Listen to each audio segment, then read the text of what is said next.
Hey church, Dave here. Listen to this. Yes, but there's things that I'm holding on to, God, that I feel like I need control of in my life that I'm not willing to hand over to you yet. What are those things in your life? Because many of us here, I hope that all of us here would say, Luke, I want to be a follower, not a fan. And yet there's still that thing. Still that thing. I want to be a follower, not a fan. Luke asked that question, and I think it's a huge one. Are you a follower of Jesus? Are we followers of Christ, or are we just fans of him? Luke said this. He talked about a number of different things, and one of the things I was reminded of was in John chapter 6. Jesus gives, he's speaking to the disciples and other people who are there, but he gives a very difficult message. He talks about his eating his body and drinking his blood, and it becomes this thing that it says here, on hearing this is verse 60, on hearing it, many of his disciples said, "This is a hard teaching, who can accept it?"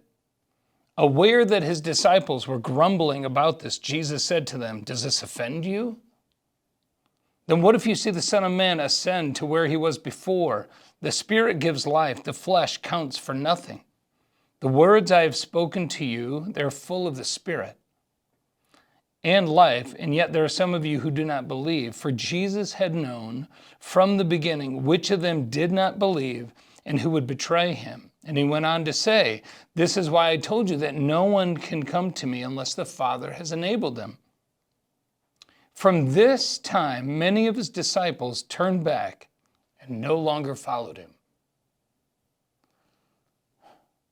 Following Jesus is not always easy. And while we are in the midst of Holy Week, the week leading up to the crucifixion and the resurrection, I think it's important for us to sit with this question.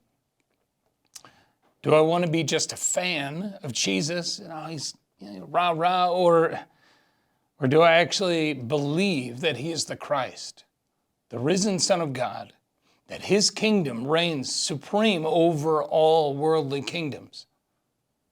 And therefore, I want to follow him into that.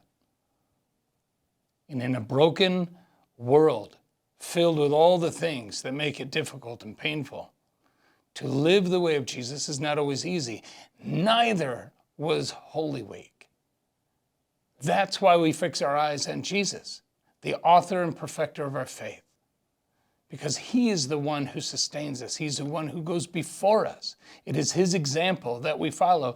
To follow Jesus as our rabbi, as our teacher, as our Lord and King, is to do what he did, even when it flies in the face of, because it will, all other kingdoms.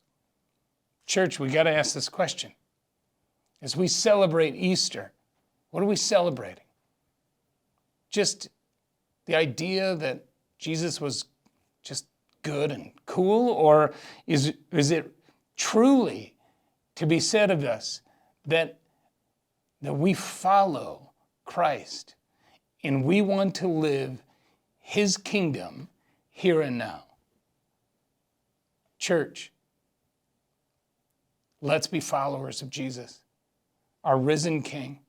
And as you continue through this Holy Week and into Good Friday and into Easter, may we celebrate that our God lives, our God reigns, that his way is perfect. Have a good Easter.